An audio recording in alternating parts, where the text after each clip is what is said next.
สกุณาจากกรร่อนโผผินด้วยคิดถึงลูกน้อยคอยเหยื่อกิน รีบบกบวยบิน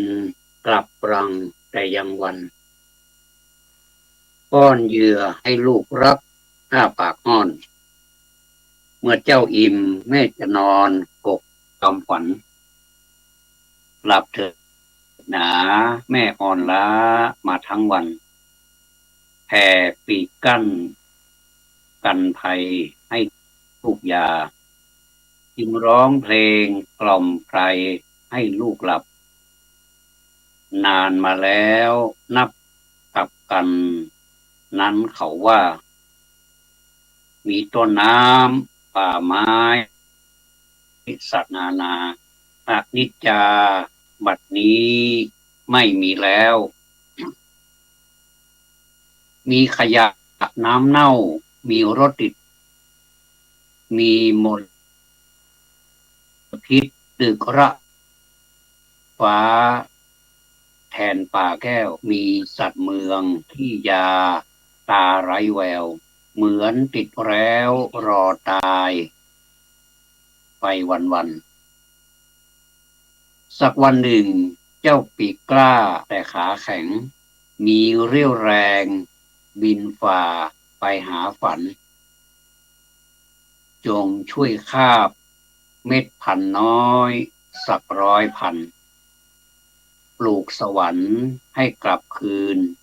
สู่ผืนดินเวรุวัน21พฤศจิกายน2541เวลา1:30 นาทีขอบพระคุณเจ้าของผู้ประพันธ์ครับพระผู้มีพระภาคเจ้าพระองค์นั้นเป็นผู้ไกลจากกิเลสตรัสรู้ชอบได้โดยพระองค์เองขอนอบน้อมด้วยความคารวะอย่างสูงสวัสดีครับสวัสดีในตอนเช้าวันนี้สดชื่นแจ่มใสการที่เราทำจิตให้สดชื่นแจ่มใสนั้นเป็นหนทางหนึ่งที่เราควรทำและต้องทำเพราะถ้าหากเราจิตใจหม่นหมองแล้วไซบรรยากาศของจิตก็จะมัวหมองไปด้วยลามไปถึงใบหน้าลามไปถึงร่างกายก็เจ็บป่วยไปด้วยการเจ็บป่วยบางทีเป็นนิดเดียวแต่ถ้าจิตเศร้าหมองแล้ว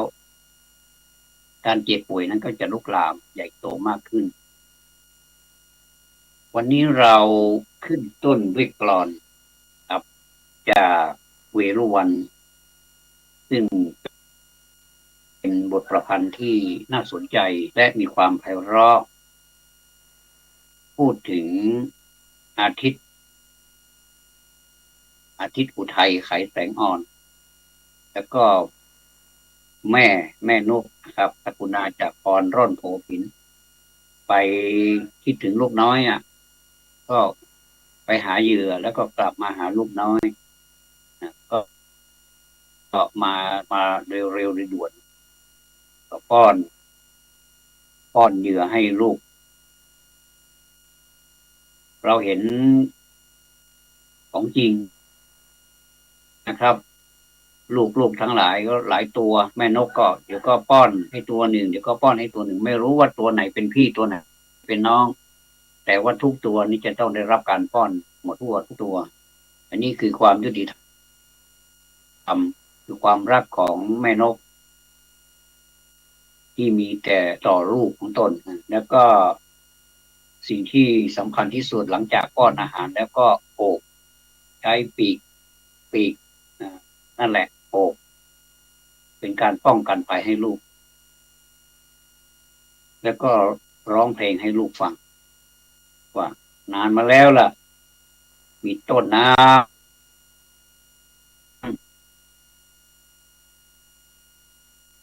มีป่าไม้มีสัตว์นะ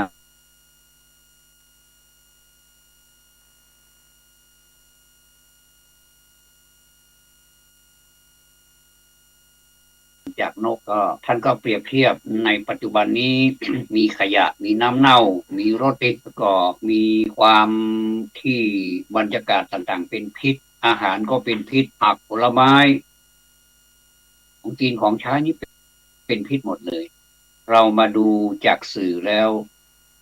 เราไม่รู้จะทำอย่างไรจากการที่คิดว่าคนเรานั้นอยู่ด้วยเศรษฐกิจแต่ความจริงแล้วคนเรานั้นอยู่ด้วยสุขภาพด้วยนะครับสุขภาพเป็นสิ่งที่สำคัญที่สุดมากกว่าเศรษฐกิจด้วยซ้ำแต่ก็ไม่สามารถปฏิเสธได้ว่าเศรษฐกิจนั้นก็เป็นสิ่งสำคัญเหมือนกันแต่ก็ไม่ถึงกับต้องทุ่มเทถึงขนาดนี้ว่าจะให้เศรษฐกิจโตแต่ว่าสุขภาพนั้นมันไม่โตนะครับสุขภาพนั้นมันเล็กลงริบหรี่เราสังเกตเห็นจากโรงพยาบาลสถานที่รักษาคนไข้ผมสะท้อนนะครับไม่ทราบว่าท่านผู้อื่นจะสะท้อนจิตสะท้อนใจพาตัวเองเข้าไปหาหมอเป็นวันที่คุณหมอนัดครับผมขออนุญาตพูดอีกครั้งหนึ่งว่าบรรยากาศในโรงพยาบาลนั้นเต็มไปด้วยผู้คนมากมายหลายอาชีพหลากหลายทั้งผู้หญิงผู้ชายทั้งเด็กเล็กเด็กแดงทั้งพระทั้งเนรเต็มไปหมดเลยนะครับก็ถามตัวเองว่ามันเกิดอะไรขึ้นแล้วก็ได้รับคำตอบจากที่ตาเห็นว่ามันเกิดสิ่งนี้แน่นอนหนึ่งอาหารนะครับอาหารแน่นอนผักผลไม้หรือว่าของกินของใช้อย่างที่ว่านะเป็นมลพิษครับท่านสังเกตดูผักผลไม้ที่วางขายนี่สวยสดตลอดวันไม่ทราบว่าเป็นเพราะอะไรความจริงแล้วผักผลไม้นี่มันจะต้องมีเหี่ยวบ้างมันจะต้องมีเสียบ้าง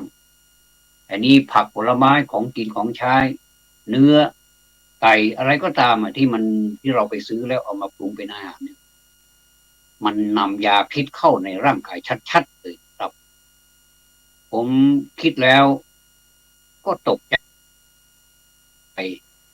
แล้วก็รู้สึกแค้นเคืองเป็นกำลังที่ว่าแค้นเคืองนี้ไม่ใช่ว่าจะพยาบาทปองร้ายผู้ใดผู้หนึ่งแต่ว่าแค้นเคืองที่ว่า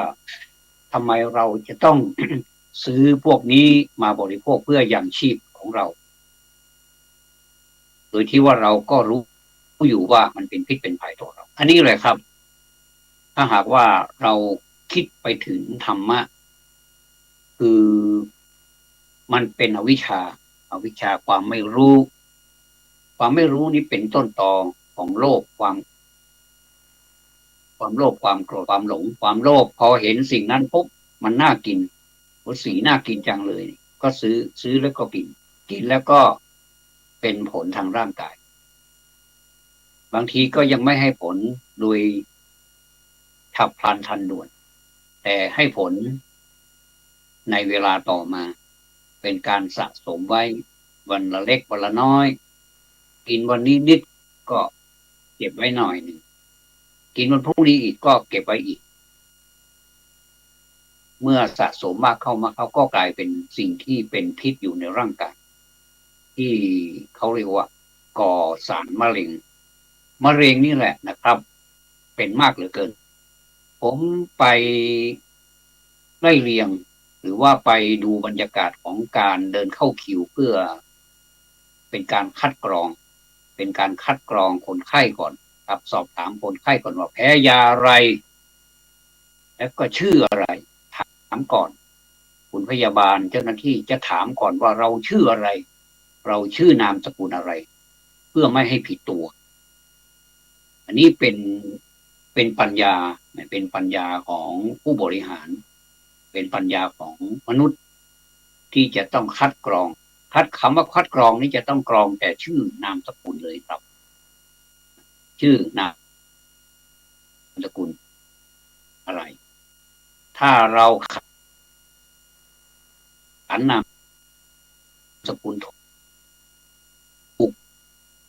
ชื่อนามสกุลของเราถูกก็เป็นอันว่าสอบถามต่อไปเสร็จแล้วก็จะส่งต่อทั้งที่เห็นอยู่ว่างานขนาดนี้จะรับมือไหวหรือแต่เขาก็ไม่ได้บ่นหรือว่าเป็นหน้าที่อันนี้แหละครับพระพุทธเจ้าสอนว่าหน้าที่ธรรมะคือหน้าที่แสดงว่าเจ้าหน้าที่ทั้งหลายปฏิบัติธรรมะอยู่ไม่จำเป็นจะต้องไปปฏิบัติธรรมะอย่างที่เขาเรียกว่าปฏิบัติไปปฏิบัติธรรมแต่ว่าเราทำงานนี่แหละนะครับเป็นการปฏิบัติธรรมไปในตัวแล้วขณะนี้ผมกำลังพูดกำลังกล่าวถึงธรรมะพร้อมทั้งสิ่งต่างๆที่น่าควรที่จะน่ารู้น่าศึกษากับท่านผู้ฟังผมปฏิบัติธรรมอยู่นะครับท่านผู้ฟังฟังแล้วคิดไปตามคิดตามไปท่านก็ปฏิบัติธรรมอยู่ดังนั้นการปฏิบัติธรรมนี้จึงไม่กำหนดหรือว่าจำกัดสถานที่ใดสถานที่หนึ่งแต่ก็ไม่ได้ว่าเป็นโครงการปฏิบัติธรรมอันนั้นก็ไปอีกอย่างหนึ่งก็ถือว่าดีใช้ได้นะครับแต่ว่าเราจะต้องเข้าใจว่าในขณะที่เราทำอะไรนะเราปฏิบัติธรรมทั้งนั้นสามีรักภรรยาภรรยาก็รักสามีปฏิบัติต่อสามีในทางที่สมควรที่จะปฏิบัติคุณสามีก็ปฏิบัติต่อครอบครัวของภรรยาโดยดูแลคุณแม่ของตนเองและก็คุณแม่ของภรรยาด้วยในขณะเดียวกันภรรยาก็ดูแลครอบครัวพร้อมทั้งญาติของฝ่ายสามีด้วยต่างคนต่างสงเคราะห์กันนะครับก็เหมือนกับในมงคลสูตรที่เป็นขึ้นต้นคำว่าอาเสวนาจะพลนังก็มีอยู่บทหนึ่งว่าควรสงเคราะห์ญาตินะครับไม่ว่าจะเป็นญาติฝ่ายสามีไม่ว่าจะเป็นญาติฝ่ายภรรยาลูกหลานทั้งหลายรวมไปถึงคนที่เป็นคนที่เป็นเพื่อนร่วมงานเราเป็นผู้ที่ทำงานให้เรานะครับผมไม่อยากจะเรียกว่าคนเราใช้เลยนะครับเพราะว่าเรียกแล้วไม่สบายใจเราเรียกว่าคนที่เขาทำงานเรื่องอะไรก็ตามก็ควรที่จะให้ความสงเคราะห์ต่อเขาแต่เวลาที่เราดูแลคุณพ่อคุณแม่นี้เขาไม่ได้เรียกว่าสงเคราะห์นะครับเขาแต่ว่าถ้าเวลาคุณพ่อคุณแม่ดูแลเราเรียกว่าสงเคราะห์หรือว่าครูบาอาจารย์ดูแลลูกศิษย์ลูกหาเรียกว่าสงเคราะห์ได้แต่เวลาลูกศิษย์ลูกหาปฏิบัติต่อครูบาอาจารย์ไม่ได้เรียกว่าสงเคราะห์ครับโยมก็สะท้อนนะครับสะท้อนสะท้อนถึงสุขภาพของคนนะครับของคนไม่ทราบว่าต่างประเทศจะเป็นเช่นเราเปล่าประเทศไทยนี้โดยเฉพาะอย่างยิ่งบ้านเรานี้นะครับโรงพยาบาลใหญ่ๆนี้แล้วก็โดยเฉพาะอย่างยิ่งนะครับโดยเฉพาะอย่างยิ่งโรคทางเดินอาหารในท้องในไส้ของเรานี่นะครับมีปัญหามากเหลือเกินทั้งนี้บทกลอนบทนี้แหละสะท้อนถึงบทที่เรา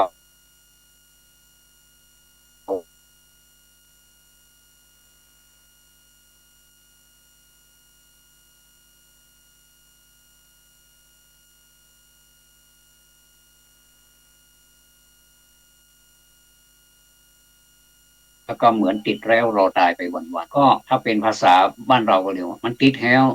วแล้วก็ไปไหนมาได้โดนแฮวดักมัดไปฮะคนจะฆ่าเมื่อใดก็บอกงูไปเป็นวันเป็น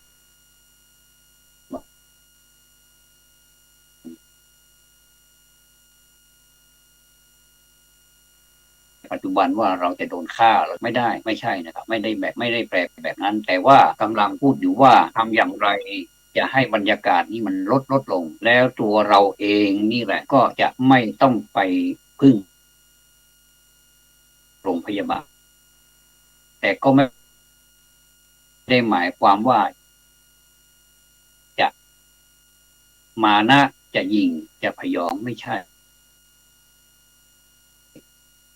ตราบใดที่เรายังมีสุขภาพดีอยู่ไปทำไมที่เครียดไม่ว่าจะเป็นใครก็ดูหน้าแล้วก็เครียดผมได้ยินเสียงจากผู้คนประชาชนที่ไปใช้บริการครับบางคนก็มีความอดทนก็ไม่ได้ว่าอะไรก็ก็เข้าใจนะครับก็คงจะเข้าใจบรรยากาศว่าเขาก็มาเราก็มามนุษย์นะครับมันก็จิตต่างใจลูกร้อยพ่อพันแม่อ่าก็ไม่รู้มาจากไหนบ้างนะครับการศึกษาก็ไม่เท่ากันแต่ว่า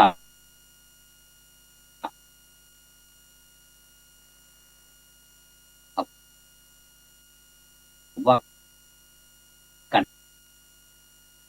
ศึกษาอันนี้ก็ไม่เท่าไหร่หรอกแต่ว่าพื้นฐานของใจนะครับการอบรมว่าบางที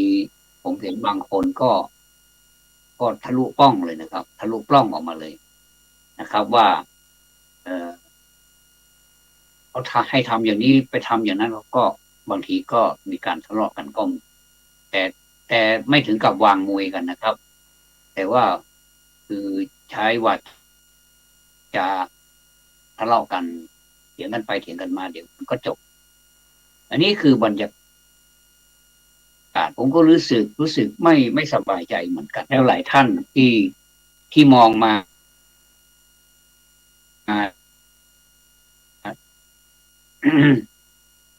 มองมามองตากันนะครับฝั่งเรากับเขาก็มองตากันก็เป็นอันรู้กันว่ามันเป็นบรรยากาศที่ไม่สนุกเลยอยากจะเห็นคนไทยมีสุขภาพดีนะครับก็มีนะครับที่พูดนี้ไม่ใช่ว่ามันจะไม่มีผลถ้าเรามาช่วยกันเข้าใจว่าเรา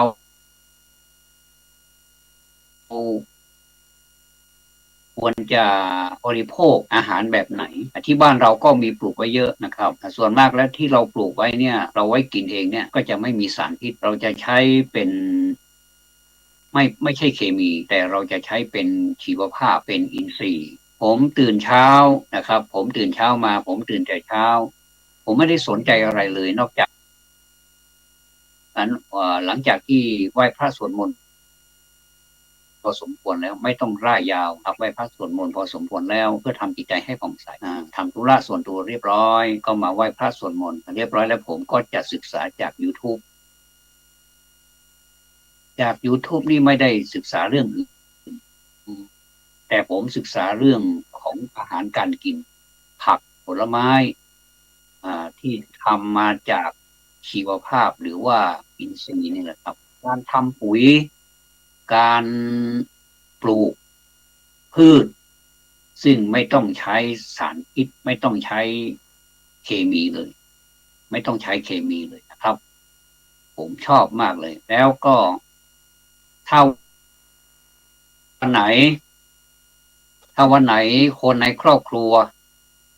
แกงผั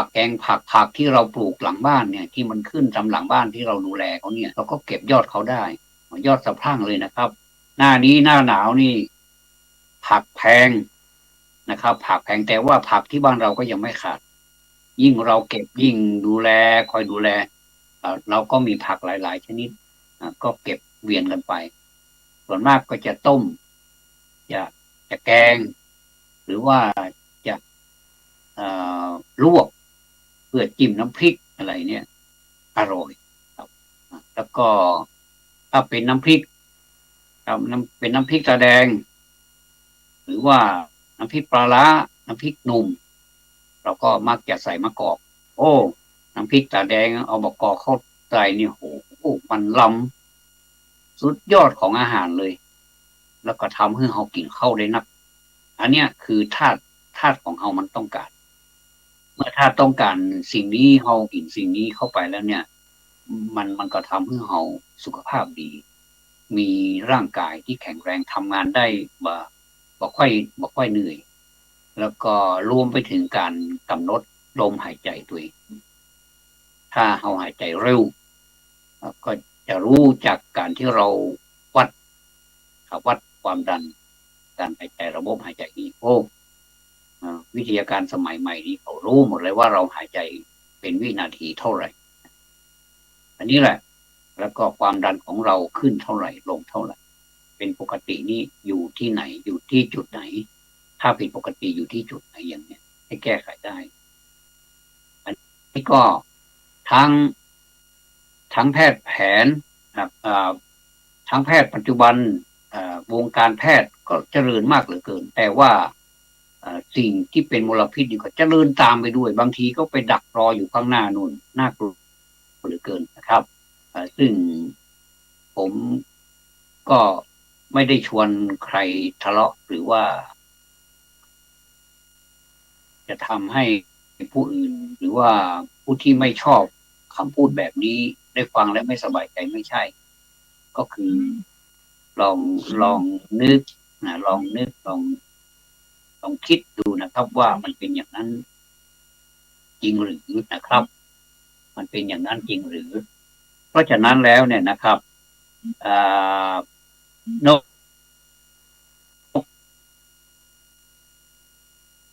กนี้ก็ลำพึงอยู่ว่าสักวันหนึ่งเนี่ยเจ้าปีกกล้าแต่ขาแข็งมีเรี่ยวแรงนะครับปีกกล้าและขาแข็ง มีเรี่ยวแรงบินฝ่าไปหาฝันจงช่วยคาบเม็ดผัดน้อย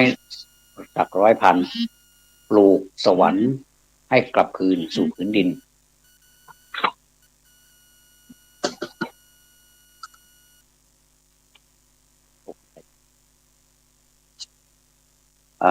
ขณะนี้ผมก็กำลังดำเนินรายการวิทยุชื่อว่าจำนันจาซึ่ง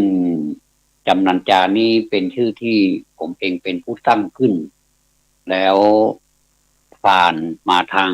สถานีวิทยุ104.50เมกะเฮิรตซ์ FM วัดปลายอินเชียงใหม่ครับซึ่งขอบพระคุณที่กรุณาเป็นกระบอกเสียงให้ผู้ฟังได้ฟังหลายๆคนในขณะเดียวกันก็เป็นคำรำพันของนกนะครับว่าวันหนึ่งนะถ้าปีกกล้าขาแข็งแล้วเนี่ยจะไม่มีความเย่อหยิ่งพยองแต่ว่าเมื่อมีแรงที่จะบินไปหาความฝันนี่ก็เป็นสิ่งที่เป็นนามธรรมครับความฝันนี่เป็นนามธรรมเป็นสามารถที่จะทำให้ความฝันนั้นเป็นจริงได้ก็เป็นนามธรรมก็คือความคิดเหมือนกันความคิดความอ่านทั้งหลายที่เรา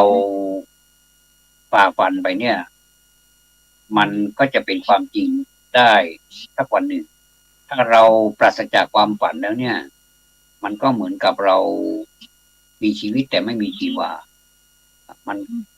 ฝันร้ายบ้างฝันดีบ้างก็เป็นเรื่องของ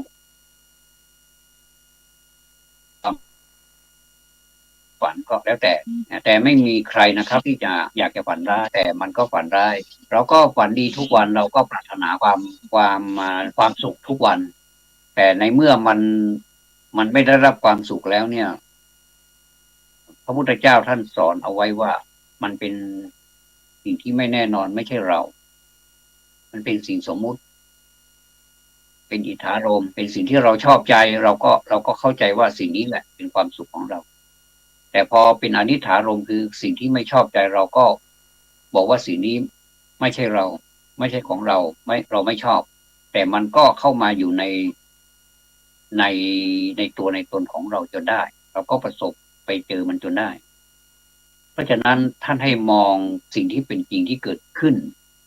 แล้วก็สำคัญที่สุดก็คือมองเป็นปัจจุบันมากที่สุดแต่ว่าใครว่า อดีตไม่สำคัญก็สำคัญนะครับส่วนตัวผมนะ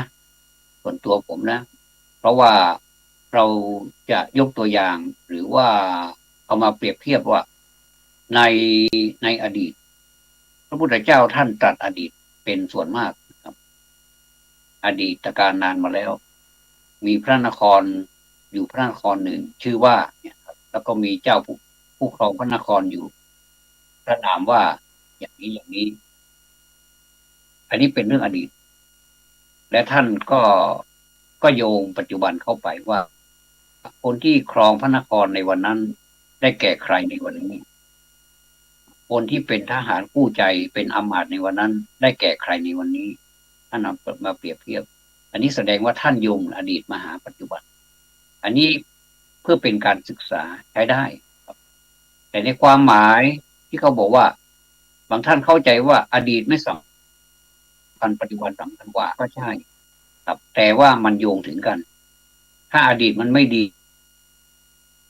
นะครับแล้วเราจะแก้อดีตอย่างไรเนี่ยอันนี้เป็นวิธีของการทำอดีตเนี่ยไม่ต้องไปคิดแก้ในปัจจุบันนี้ให้ดีที่สุดอันนี้เราสามารถที่จะศึกษาได้ทั้งในอดีตปัจจุบันแต่ในอนาคตนี่สิอันนี้ผมว่าส่วนตัวแล้วไม่ต้องนึกถึงนึกถึงอดีตกับปัจจุบันพอแล้วนะแต่จะให้น้ำหนักก็นึกถึงปัจจุบันให้เยอะๆแต่อดีตยิ่งเอามาเป็นส่วนผสมด้วยนะครับมันเหมือนกับถ้าจะเปรียบเทียบไปถ้าเป็นสิ่งก่อสร้างเป็นสิ่งปลูกสร้างเราผสมปูนอาจจะมีทรายกี่ส่วนจะมีหินกี่ส่วนจะมีปูนกี่ส่วนจะให้สิ่งนี้แข็งแรงแล้วก็เราจะมีเหล็กมีการเสริมเหล็กไหมครับมีใช้ใช้เหล็กแบบขนาดเท่าไหร่ให้มันแข็งแรง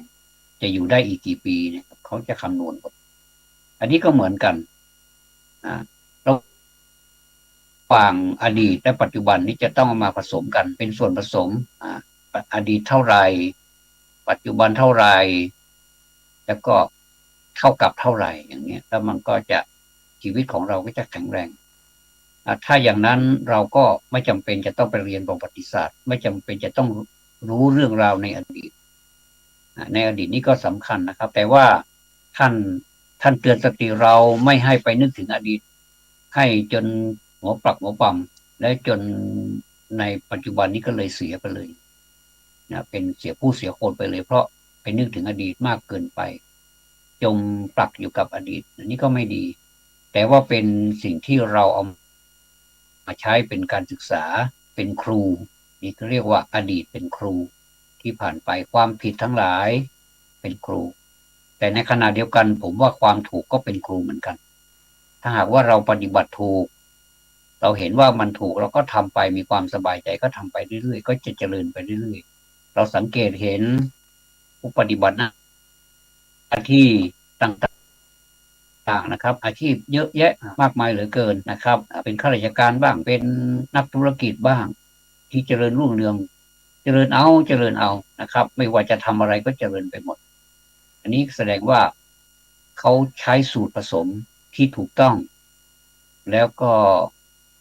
เห็นความถูกต้องนั้นเป็นความสบายใจแล้วก็ทำไปก็มีความสุขก็ทำไปเรื่อยๆก็ไม่ต้องสงสัยว่าทำไมเขาถึงเจริญแต่ในขณะเดียวกันคนที่ไม่เจริญตกต่ำไปเรื่อยๆและก็เหมือนกับซ้ำเติมตัวเองว่าตัวเองก็เกิดมาก็เท่านี้ไม่คิดจะทำอะไรอยู่อย่างไรก็อยู่อย่างนั้นอันนี้ผมว่ามันก็เจริญยากหน่อยนอกจากว่ากรรมเก่ามีอาจจะไม่แน่อาจจะมาเฟื่องฟูหรือมาเจริญขึ้นในภายหลังก็ได้แต่เผื่อรู้มาก็ใกล้จะสายเสียแล้วเพราะว่ามีอายุมากแล้วบางทีก็แก่มากแล้วอย่างเนี้ย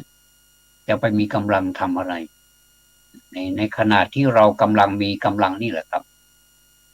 ไม่ว่าจะเป็นใครก็ตามทำไปเถอะนะอยู่บ้านท่านไม่รู้จะทำอะไรก็ทำสวนครัวก็ได้ทำสวนครัวเอาไว้กินเองปลูกขอให้ขยัน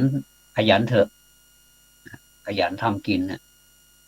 อย่านอนตื่นสายอย่าอายทำกินอย่าหมิ่นเงินน้อยอย่าคอยวาสนานะครับ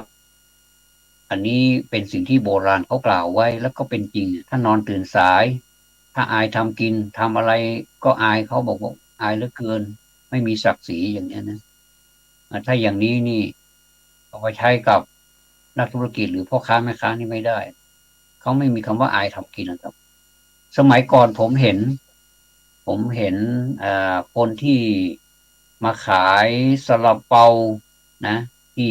คิวรถช้างเผือกนะสมัยนั้นคิวรถก็นึกย้อนภาพไปนะครับสัก20 ปี20 ปี30 ปีก็ได้20-30 ปีให้หลังเนี่ยนะครับมีมีคนจีนคนหนึ่งเขาขายซาลาเปาแต่อีกคนหนึ่งไม่ใช่คนจีนนะครับเป็นคนไทยเนอะเป็นคนพื้นเมืองเรานี่แหละอันนี้ขายน้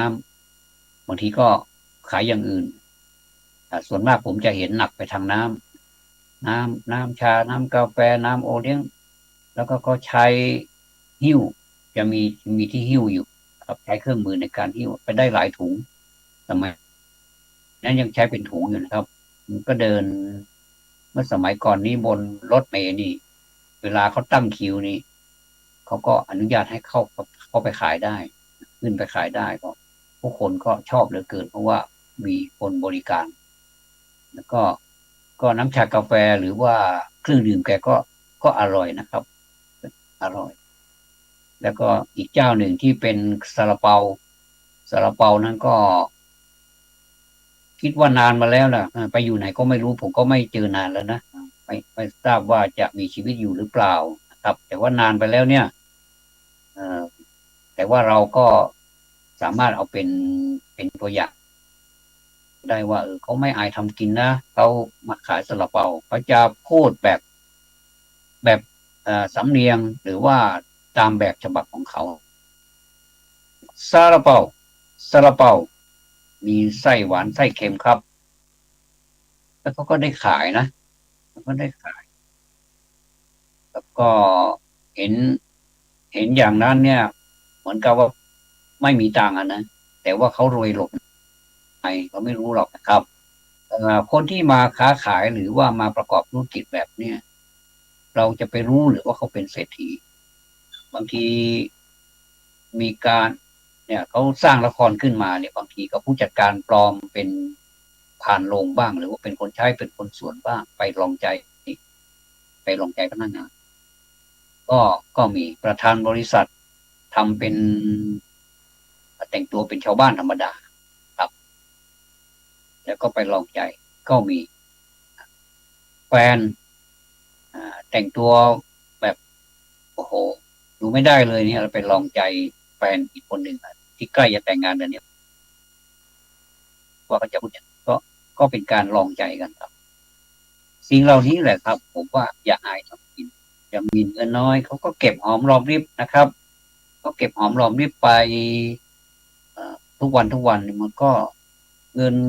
ก้อนเล็กๆมันก็เป็นก้อนโตได้เนี่ยเมื่อกี้นี้ผมพูดถึงว่าถ้าเราอยู่บ้านไม่มีอะไรทำเราไม่มีอะไรทำอ่านหนังสือก็ได้นะครับอ่านหนังสือก็ได้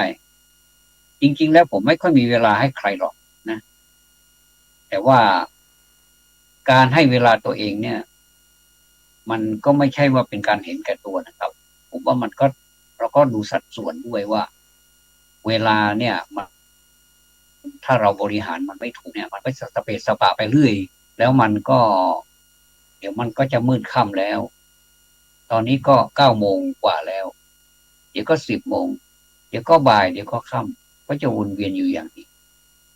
เราเสียดายเวลานะครับก็มาจัดสรรปันส่วนดีกว่าเหมือนกับเราเป็นนักเรียนเขาจะมีตารางเรียนให้ว่าชั่วโมงนี้เรียนอะไรเป็นการเป็นการสร้างเรียกว่าเป็นการสร้างระเบียบให้ตนเองว่าเวลานี้ควรทำอะไรเวลานี้ควรจะอ่านหนังสือใช่ไหมก็อ่านหนังสือก็อ่านง่ายมีเยอะนะครับผู้รู้นักปราชญ์ก็มากมายแต่งหนังสือก็มีหลายแนวเป็นแนวอะไรเป็นแล้วแต่ละครกวีกลอนโครงอะไรเนี่ยอ่านได้ทั้งนั้นเลยถ้าชอบนะครับถ้าไม่ชอบก็จะไปอ่านเรื่องประวัติศาสตร์หรือไปอ่านหนังสืออะไรก็ได้ที่ขอให้อ่าน การอ่านหนังสือเนี่ยมันทำให้เรามีความคิดครับ ถ้าเราไม่อ่านหนังสือเรามาคิดเอาเองเนี่ยบางทีมันแยกไม่ออกแล้วบางทีมันตันสมองเรามันไปไม่ได้มันไปเจอตรอกที่มันเป็นตรอกตันหรือว่าซอยตันไปไม่ได้แล้วต้องกลับมาแสวงหาความรู้ด้วยการเก็บเกี่ยวประสบการณ์จากการอ่านหนังสือบางทีไม่ต้องอ่านหนังสือแต่ว่าเก็บเกี่ยวจากการทำของคนอื่นคนอื่นเขาทำอย่างนี้ทำไมเขาเจริญทำไมเขามั่งมีทำไมเขามีเงินทำไมเขามีความสุขแล้วก็ไปอัพเข้ามาบางทีก็เรียกว่าเราไม่ขอเป็นศิษย์เขานะแต่ว่าเป็นครูพักรักจำประเภทว่าดูคนอื่นเขาทำแล้วเราก็เอามาทำบ้างเขามีวิธีอะไรอย่างไรเขาทำอย่างไรมันถึงอ่าเจริญเราก็ลองเอามาทำดูมันก็ไม่เสียหายบางทีเราก็คิดเองได้บ้างสิ่งเหล่านี้มันมาจากการสะสมด้วยปัญญาด้วยการอ่านการดูการฟังการถามการถามนี่ก็สำคัญเหมือนกันนะครับการเขียนเขียนว่าอันนี้มันน่าสนใจเราก็เขียนเอาไว้ผมนี้บางทีไปไหนกับคนอื่นหรือว่าครอบครัวผมเห็นอะไรข้างทางนี่เวลานี้ถ้ามันจดไม่ทันผมก็ใช้กล้องมือถือนี่แหละถ่ายเอาไว้บางทีถ้ารถมันติดมันมีข้อความอะไรที่มันน่าสนใจผมก็เขียนเอาไว้ไม่ว่าจะเป็นภาษาไทยภาษาอังกฤษผมก็เขียนเอาไว้บางทีก็ถามว่าทำอะไรนะเขียนเอาก็ไม่ได้แปลกอะไรเป็นการฝึกนิสัยของตนเองว่าเจออะไรที่มันแบบสะดุดใจแล้วก็เขียนเอาก็ไม่เสียหายอะไรตรงกันข้ามมันมีประโยชน์ต่อเราด้วยซ้ำนะครับอันนี้พูดไปก็มันก็ไปเรื่อยๆของมันนะครับแล้วก็นี่จงช่วยคาบมันเม็ดพันธุ์น้อยสัก100 พันก็ช่วยกันนะช่วยกันนำความดีอะไรต่างๆเข้ามาสู่บ้านเมืองเรานะครับเอ่อไม่ว่าจะเป็นมลพิษอันเกิดจากอาหารนี่ส่วนมากอาหารนี่เกือบ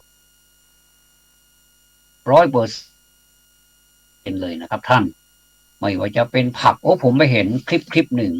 ต้นหอมนะครับต้นหอมเขาแสดงให้ดูว่าเอามือลูบต้นหอมเอามือลูบเรียบร้อยแล้วก็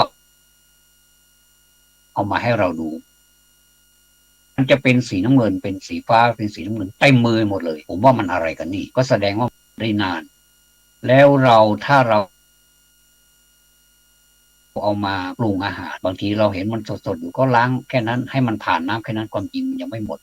มันต้องผ่านกรรมวิธีหลายๆอย่างที่ทำให้มันหมดก็คิดดูก็เหมือนกับเรากินยาพิษนะครับไม่ว่าจะเป็นเนื้อเป็นอะไรก็ตามทีนี้มันก็มีอะไรที่ไปทำให้มันอยู่ได้นานโดยที่ว่าขอให้ขายได้เถอะอันนี้ถ้าเราคิดในด้านเศรษฐกิจถูกของท่านเพราะท่านจะทำเงินแต่ว่าถ้าคิดถึงสุขภาพแล้วผิดนะครับแล้วก็เหมือนกับ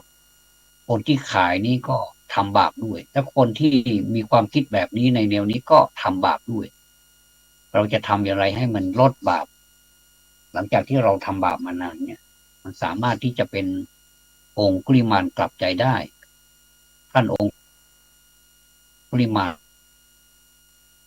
ก็สามารถที่บรรลุธรรมได้หลังจากกลับใจแล้วอย่าไปดูถูกนะครับว่าความดีเพียงน้อยนิดเนี่ยมันจะไม่มีผลมีนะครับอันนี้เป็นเรื่องน้อยหนึ่งก็ถือว่าดีแล้วทำชั่วหน่อยหนึ่งก็ถือว่าไม่ดีแล้วก็แสดงว่าไม่ว่าจะเป็นความดีก็ตามไม่ว่าจะเป็นความชั่วก็ตามคือถ้าจะเปรียบไปไม่ว่าจะเป็นดำก็ตามไม่ว่าจะเป็นขาวก็ตามทำไปแล้วมันก็เป็นสีดำนั่นแหละก็เป็นสีขาวนั่น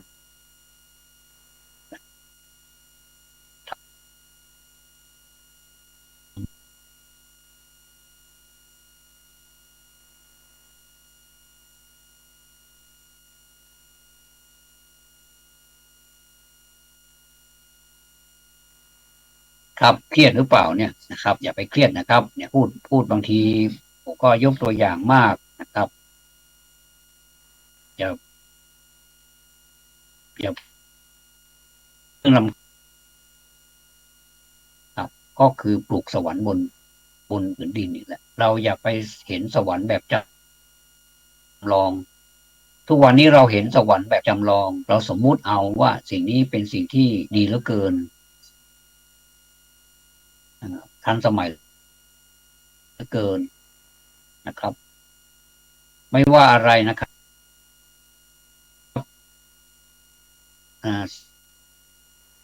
สมัยนี้สะดวกสบายไปหมดทุกอย่างไม่ว่าจะเป็นความเป็นอยู่ไปซักครับอันนี้เห็นด้วยกับเทคโนโลยีทันสมัยต่างๆก็แล้วแต่ใครจะชอบแต่ส่วนตัวผมแล้วผมชอบที่แบบโบราณผมนี่คงจะเป็นคนโบราณกลับชาติมาเกิดแน่ๆเลยก็ไม่เป็นไรแต่ผมมีความสุขกับการซักถึงการซักผ้าผมมีวิธีการหนึ่งนะครับท่านไม่ทราบว่าไม่ไม่ทราบว่ามีใครเอาไปใช้บ้างแล้วแต่ว่าถ้าไม่มีผมก็จะแชร์ประสบการณ์ให้เมื่อไม่นานมานี้นะครับจริงๆแล้วผมก็อยู่ในโลกนี้มาหลายปีเมื่อก่อนนี้เป็นเด็กเนี่ยผมก็เคยพูดให้ฟังแล้วเหมือนกันว่าการเป็นเด็กนี้ได้อะไรจากการเป็นเด็กมากมายเลยตลอดระยะเวลาที่เดินโลดแล่นอยู่บนโลกใบนี้เนี่ยอยู่ผืนดินเนี่ยนะอยู่ในไทยแลนด์เนี่ยนะครับแลนด์ก็แผ่นดินนะแลนด์ก็แลนด์ก็แผ่นดินไทยประเทศไทย เมืองไทยนี่แหละผมก็เห็นคนโบราณเขาใช้ประสบการณ์หรือว่าความรู้นิดหน่อยนี่แหละก็สามารถเอามาทำประโยชน์ให้เป็นตัวอย่างแก่ลูกหลานได้ผมก็จำนะครับจำใส่ใจครับผมพูดกับตัวเองนะว่าจำเอาไว้นะพ่อแม่หรือว่าผู้หลักผู้ใหญ่สอนเราแบบนี้ให้เป็นคนขยันให้เป็นคนที่มัธยัสถ์ให้เป็นคนอย่าเห็นแก่ตัวแต่ว่า ให้เป็นคนอยู่ง่ายแต่อย่ามักง่ายเพราะว่าการเป็นคนอยู่ง่ายเนี่ยมันเป็นคุณประโยชน์แต่ถ้าเป็นคนมักง่ายนี่มันเป็นโทษอะไรที่มันมันชำรุดทรุดโทรมไปก็เอามาซ่อมจากการกระทำบ้านเมืองหรือว่าบ้านที่อยู่ที่อาศัยเราแม้จะเป็นกระต๊อบแม้จะเป็นเขาเรียกว่าบ้านเฮาเรียกว่าเฮือนไม่ใช่บ้านนะครับเป็นเฮือนเป็นเฮือนหมู่ต่อของหมู่หมู่ขา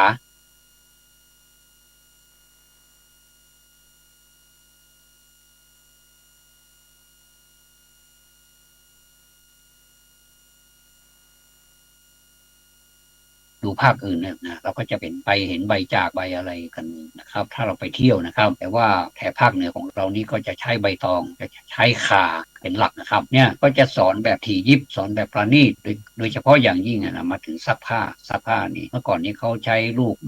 บ้านเราเรียกว่าปะซักนี่ความจริงมันซักนะครับเรียกว่าบะไม่ใช่ไม่ซักนะครับมันซักแต่ว่าเรียกเป็นคำของมันว่าผลไม้นี่มันชื่อบะซัก เพราะฉะนั้นบัตรซักนี่เอามาทุบแล้วมันก็จะเกิดปลวกแล้วก็อ่าเอามาขยี้เอามาผสมน้ำแล้วขยี้อ่าเสื้อกางเกงเราหมดแล้วครับอันนั้นพูดถึงสมัยก่อนแต่สมัยนี้หาดูได้ยากแล้วอาจจะมีอยู่แต่คงจะไม่มากแล้วเมื่อก่อนนี้มันใช้แบบนี้จริงๆน้ำไหลนะครับน้ำเป็นแม่เนี่ยครับแม่เนี่ยแม่น้ำอะไรที่มันไหลเนี่ยเยอะๆแล้วก็จะมีท่าน้ำก็จะ มีที่ซักผ้าแล้วก็มีค้อนนี่ใช้ทุบถ้าเป็นกางเกงยีนกางเกงที่ขยี้ยากนี่ก็จะใช้ทุบโอ้ หมดเลยไม่เหลือเลย ไม่ว่ามันจะสกปรกแค่ไหนนี่ไม่ต้อง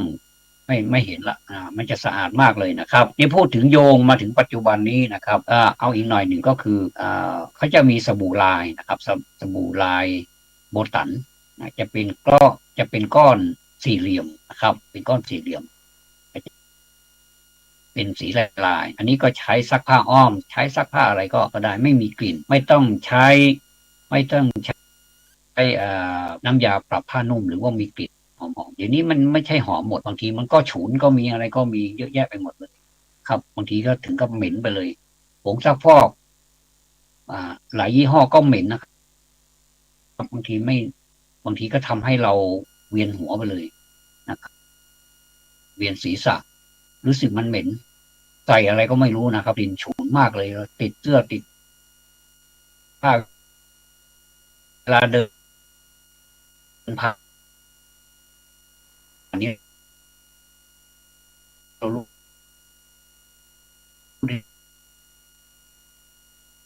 เลยว่าคนนี้ซักผ้าด้วยทีแรกผมก็ใช้ผงซักฟอกนะครับ แล้วก็ผงซักฟอก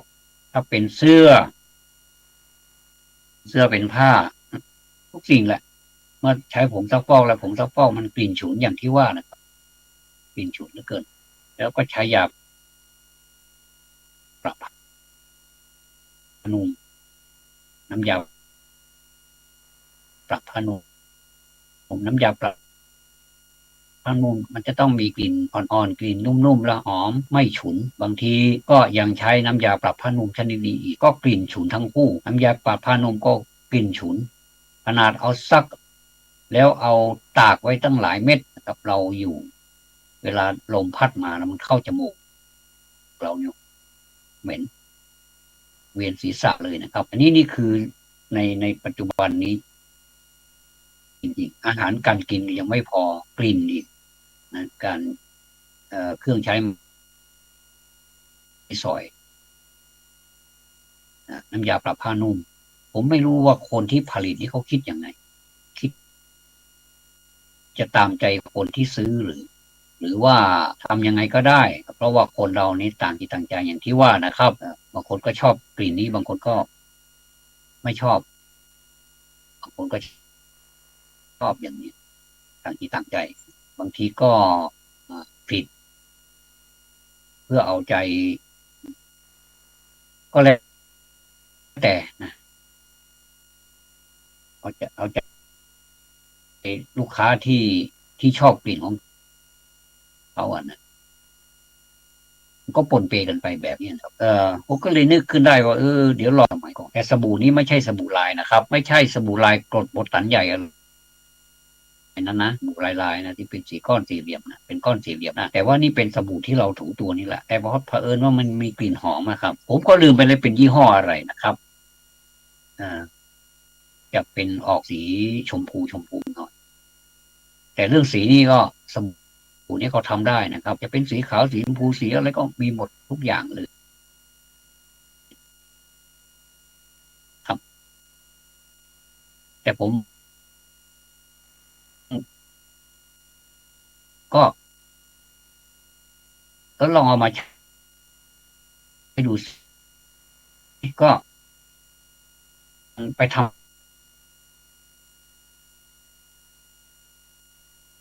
สบู่นี้ถูแล้วก็ลองเอาค้างไว้แช่ไว้สักหน่อยดิแช่ไว้สักพักแล้วก็ไปถูปรากฏว่ามันออกจริงๆนะครับใช้น้ำ1 น้ำ 2อะไรเนี่ยนะผมก็ใช้น้ำเดียวแค่นั้นเองหลังจากถูสบู่เรียบร้อยแล้วก็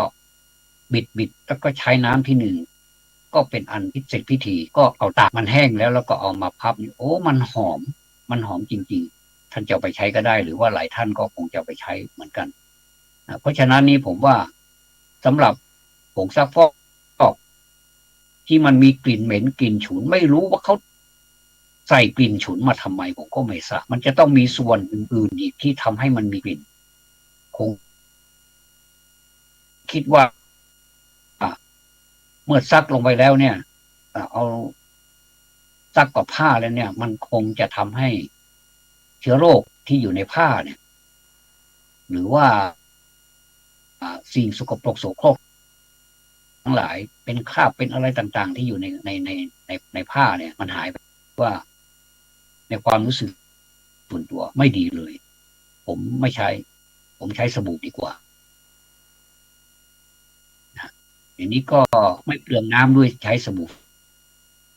ซักผ้านะครับก็ทำไปทำมายิ่งดีกว่าผงซักผ้าตรงผงซักฟอกนะไม่ใช่ผงซักผ้านะครับผงซักฟอกด้วยซ้ำไปครับเอาไปใช้นะครับถ้าใช้แล้วมันเป็นยังไงก็ลองเอามาแชร์ให้คนอื่นฟังต่อไปด้วยนะครับก็อาจจะเป็นมิติอีกมิติหนึ่งก็ได้อีกหน่อยก็คงจะไม่มีใครอยากจะใช้ผงซักฟอกแต่ว่ามันเป็นไปไม่ได้เพราะมันต้องใช้เป็นผงนะครับต้องใช้เป็นผงเพราะว่ามันเป็นเครื่องซักผ้าแต่ของผมนี่มันขยี้ด้วยมือมันถึงทำได้ผมก็ใช้เอาผ้านี่เอามาเอามาแช่ก่อนผ้าเราใช้หลายวันมันสกปรกครับแล้วก็เอามาแช่ไว้อ่าพอสมควรแล้วผมก็ใช้สบู่ลงละเลงเลยซักไปเป็นตัวเลยหมดจริงๆนะครับท่านลองดูสิหมดจริงๆครับอันนี้ก็มีประสบการณ์อะไรที่มันที่เอามาแชร์กันได้ก็เอามาแชร์นะครับไม่สงวนลิขสิทธิ์นะครับเอาไปใช้ได้เลยนะครับแล้วก็ที่สำคัญที่สุดผมไม่ต้องมาเวียนหัวกับกลิ่นฉุนเหล่านี้แล้วบอกตรงๆเป็นคนที่เป็นคนขี้แพ้นะแพ้กลิ่นแพ้อาหารถ้าถ้าไปกินอาหารที่มันรู้สึกมีอะไรแปลกปลอมนี่ผมจะรู้สึกตัวเลยนะครับมันร่างกายนี้มันจะบอกเลยมันจะไปไม่ได้เลยนะครับผมก็เลยชอบที่ที่จะกินผัก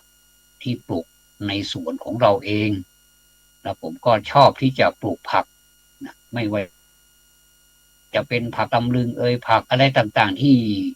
ที่เรากินได้เนี่ยเอามาต้มมาผัดมาอะไรสารพัดแม้แต่ไข่นะครับไข่นี่นะผมก็ชอบกินไก่ธรรมชาติไข่ที่มันเป็นไข่แบบธรรมชาติของมันจริงถ้าไม่จำเป็นจริงๆนะผมไม่กินไข่ที่ซื้อมาเนี่ยมันแต่ว่าที่กินไปนี่ก็เพราะว่ามันเหมือนถูกบังคับก็ไม่เป็นไร ก็นานๆทีกินก็ไม่เป็นไรแต่ว่าไข่นี่ถ้าเราเอามาทอดจริงๆเอามาทำอันนั้นอันนี้เนี่ยมันไม่อร่อยมันจะต้องต้มแล้วก็มาทำเป็นน้ำพริกไข่หรือว่าถ้าเจียวไข่ก็ใช้น้ำมันนิดเดียวกับน้ำมันมากก็ไม่ได้มันเยิ้มไม่อร่อยผมนี่กินยากเหลือเกินนะกินถี่นะครับไม่ใช่กินห่างกินถี่นะครับจะกินห่างก็ได้นะครับบางทีก็ถี่บางทีก็ห่างกินห่างก็คือใช้น้ำนะครับใช้น้ำทอดไข่บางทีก็ทำเป็นไข่ไข่ไข่ไข่ปาล์มบางทีก็ใช้ใช้แหนมนี่หมายความว่าเมื่อก่อนนี้เราจะกินส้มหินส้มเมืองเนี่ยนะ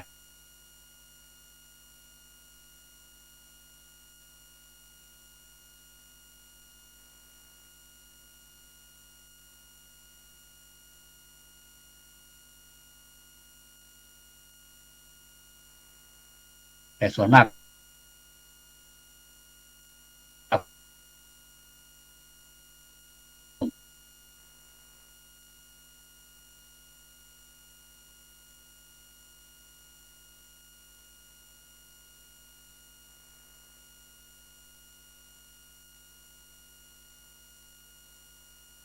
ใส่จานคือผมชอบบรรยากาศ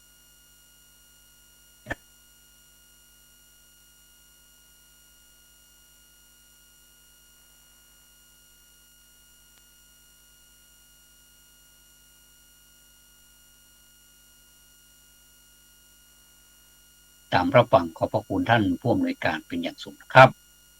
ขอความสุขความสวัสดีจงมีแด่ท่านผู้ฟังท่านสวัสดีครับ